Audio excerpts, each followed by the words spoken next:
Olu lusasazo ngqo lweendaba kumagumbi ethu osasazo kuNdlunkulu we-SABC e-Auckland Park eRhawutini nazo eziphambili. Through Sergeant Nkosi, that is linking the office of Lieutenant General Sibiya and the cartel. Ikomishoni kaMadlanga ive ukuba usajino ngaphantsi kwamagunya kasekela mkomishinala kazwelonke onqunyanyisiweyo unjengele Shadrack Sibiya wathwetyulwa kwiikhamera ze-CCTV etyelele ikhaya likakatiso Katie Molefe phambi kokubanjwa kaMolefe. We are investigating a case of attempted murder. We did try get a statement from Mr. Brown Mokgotsi. Amapolisa athi asalindele usomashishini uBrown Mokgotsi anike ingxelo sesikweni ngesiganeko sokudutyulwa kwesithuthi ebehamba ngaso kunjalo aza kuqhuba nophando nokuba uyaphanza ngale ngxelo.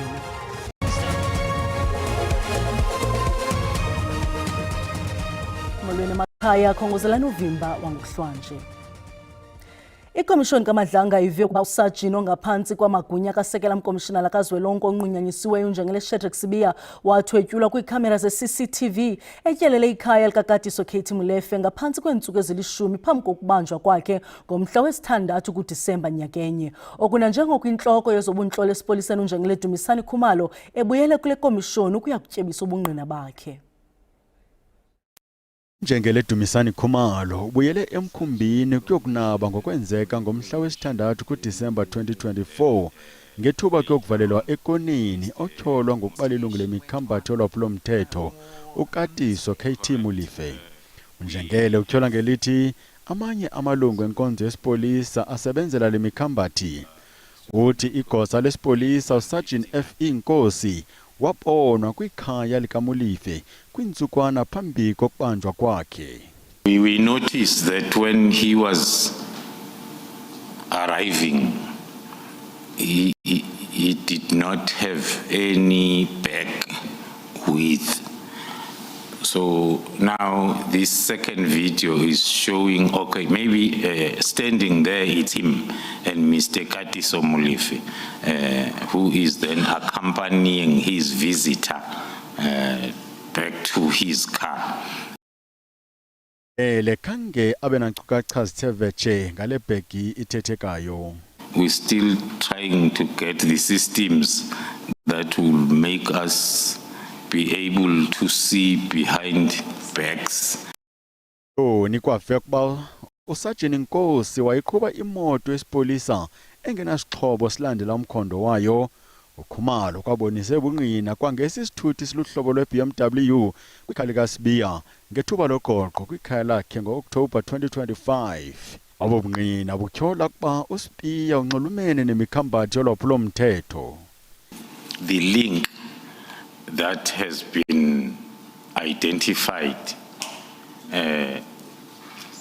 through Sergeant Nkosi, that is linking the office of Lieutenant General Sibiya and the cartel. Shoni iyaqhuba.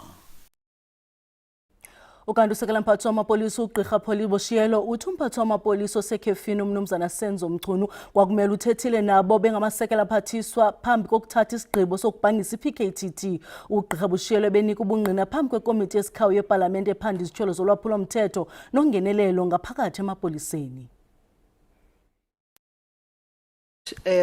Usekela mphathiswa kwamapolisa uthi isigqibo sikaMchunu usive kumakhasi onxibelelwano kwaye uthi lonto zange ixoxwe ngokupheleleyo phambi kokuba kuthathwe esi sigqibo. On 1st of December 2024, Mr. Mchunu issued that directive. So just to park it there, did you know about it? Were you informed about it? When did you learn about it? So just discuss that. Thank you very much. I became aware of the minister's letter and directive, which was issued on the 31st of December 2024, while it was circulating in the social media. And I assumed it was fake. Until when the minister called me in the early January, around 6-7, to inform me that the letter that was circulating was not fake. He wrote it himself. Elo uthi wayedanile emva kokuva ngesisigqibo sikaMchunu. In terms of how I felt, I was a little bit disappointed that I thought we were working together, and before you could take out the letter, I've read all the letter, all of it, and I thought it could have, as deputy ministers, maybe discussed it with us, but maybe as the executive authority, he felt that he didn't want to discuss it with me.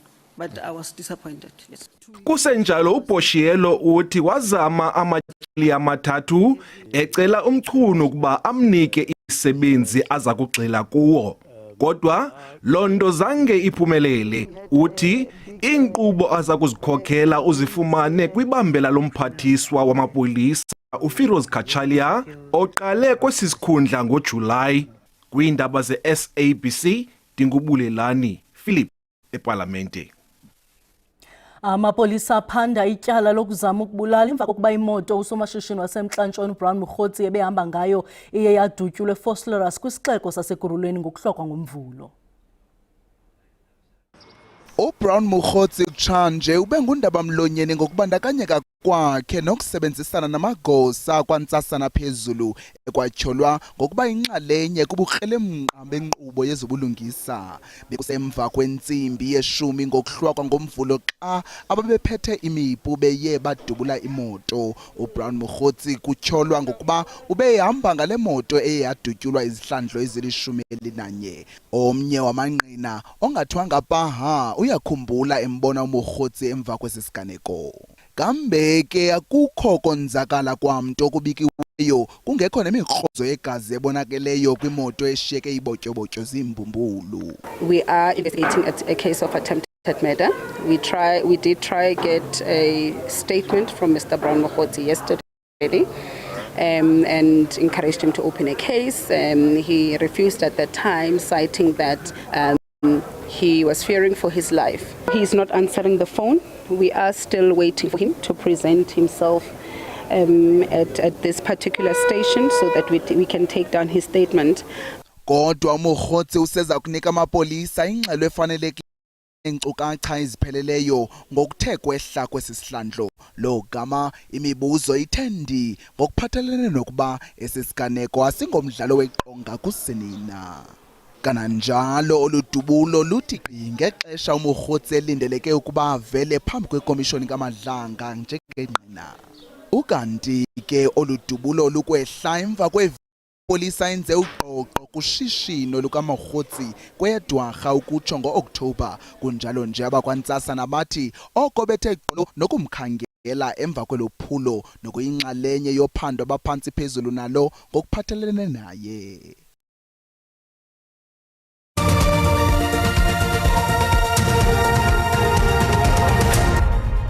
Sinamkele kwakhona kwiindaba zelijelo uyakwazi ukubukela kwakhona ezindaba kwijelo leYouTube uthi SABC iindaba zesiXhosa ukanti xa ubukele sicela ucofe ulike ze ukuba ukamcofa subscribe sibongoza wenze njalo kwinqaku lokuqala sithenge.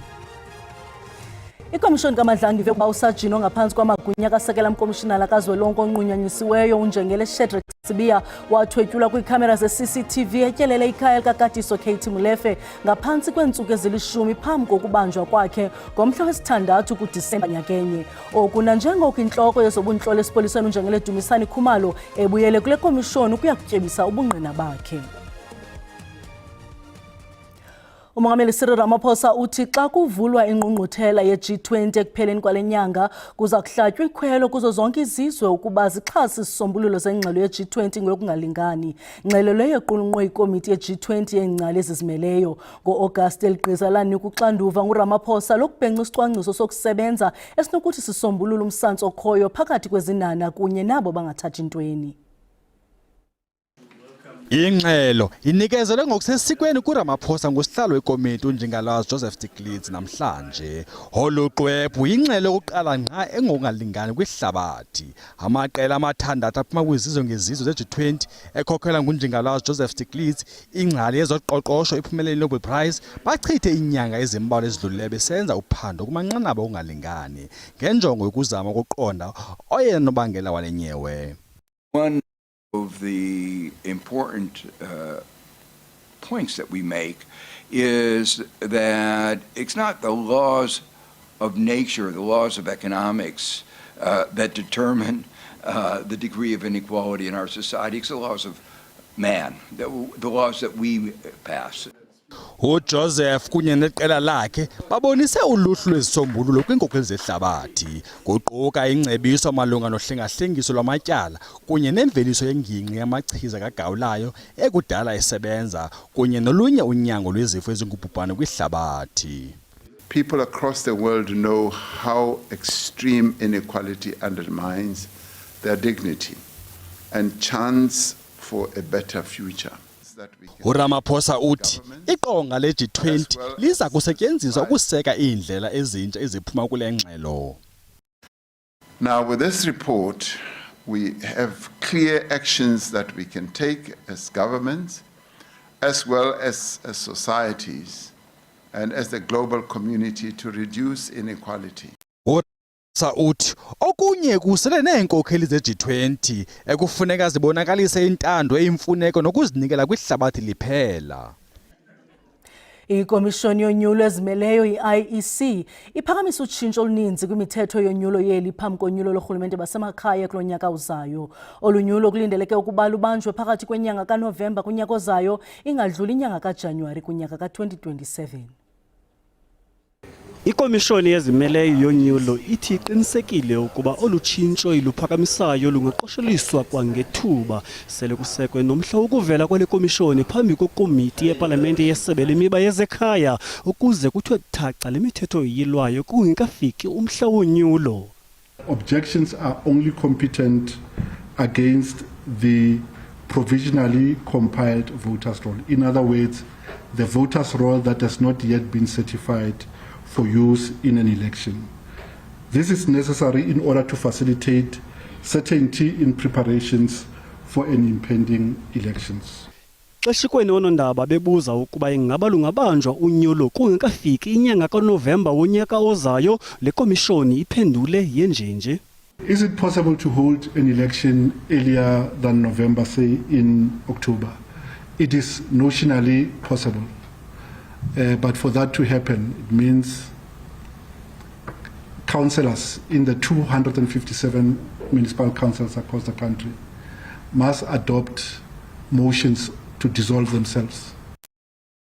Lumkise ngokungenelelo lwezopolitiko kwimisebenzi yale komishoni.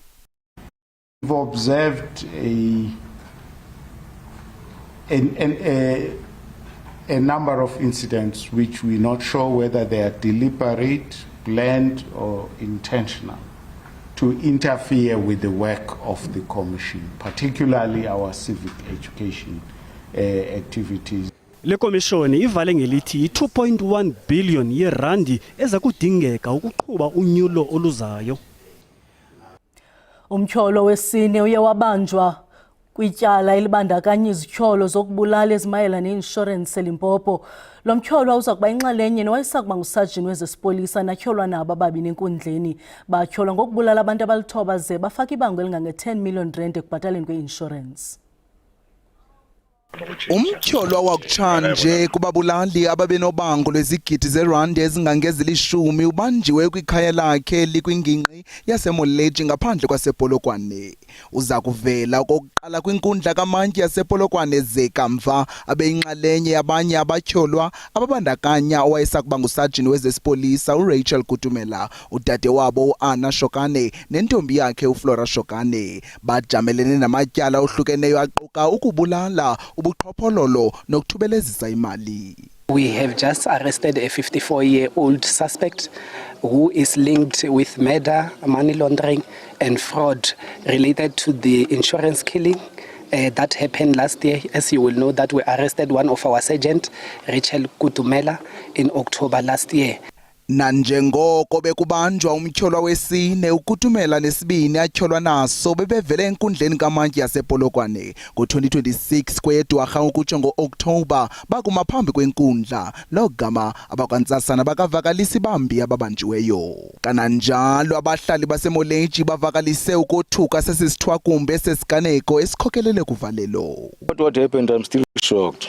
I don't know what's going on. Because I know these people are good people, you know.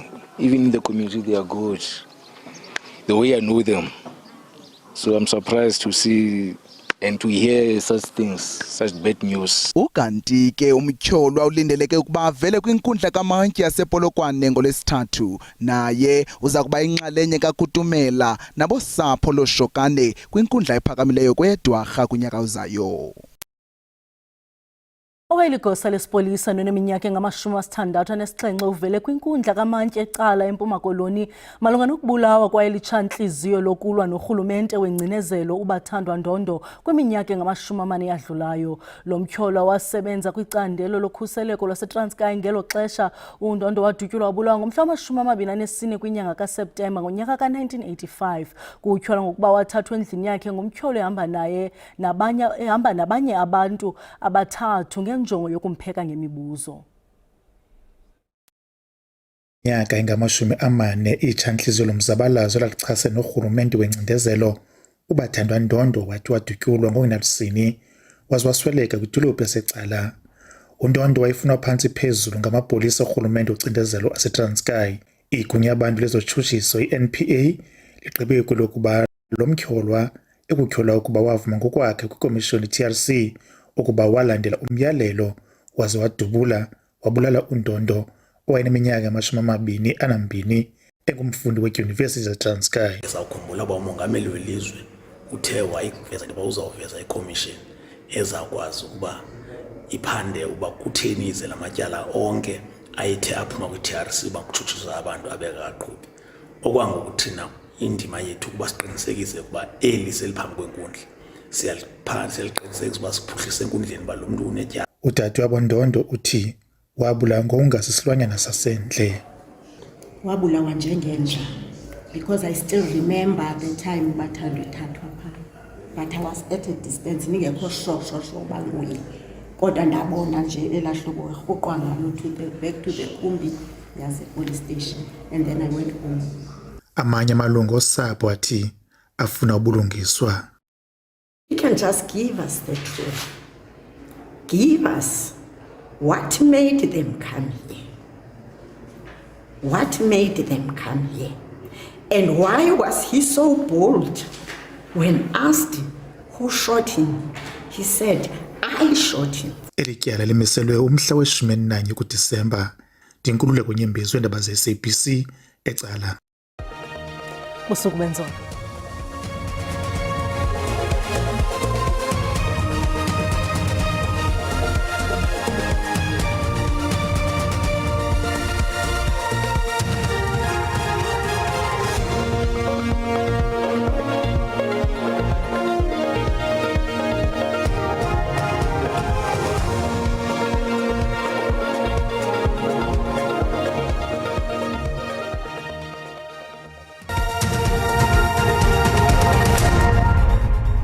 Mawahlangana nabaFilipi Milanga basemba uvumani ndinonkanyezi ndirhabulise qikelelo lwemozulu yangokuhlanje xa sijonga imvula nomoya ngokuhla kapholeka mbukela into kubana noko lithelathi rhwelele ngamafupha kwindawo ezikokapalodimo kwa-Upington kanti ke ibe ngamathuba amahle kakhulu emvula esingathi siwalindele phaa kwiintaba ezixananazileyo kokuphumleni kananjalo ke mbukeli nakwindawo ezikumantla koPolokwane naphaa koPitoli. Xa sivuka ngomso ngenjixukuqa zizibhaqu zenkungu esathi sizilindele ke mbukeli kwindawo eziphaa kozenzweni ziqonde ngqo ke phaa koPitoli koPolokwane kananjalo naphaa kwindawo ezikomntla Koloni into ethi ke buyaqhuba qiniseka into kubana uqhagamshelo namagosa kaxakeka kananjalo ke mbukeli engamathuba amahle emvula esawalundela phaa kwindawo ezikondonga ziyaduma kananjalo phaa koMahikeng ziqhubeke ezamvula mbukeli sixananazile naphaa koThekwini kanti ke ngomso uSouth African Weather Service kube isilumkiso ngomso sokuba singalindela ke mbukeli indudumo ezimandla phaa kwindawo ezikoPitoli koThekwini kananjalo koPolokwane nomoya ke mbukeli obhudlayo ulindelekile phaa kwindawo ezikontshona Koloni ntoni. Kanti ke mbukeli sawuthi chuncembe sijonge amaqondo obushushu aphantsi ngokuhlwa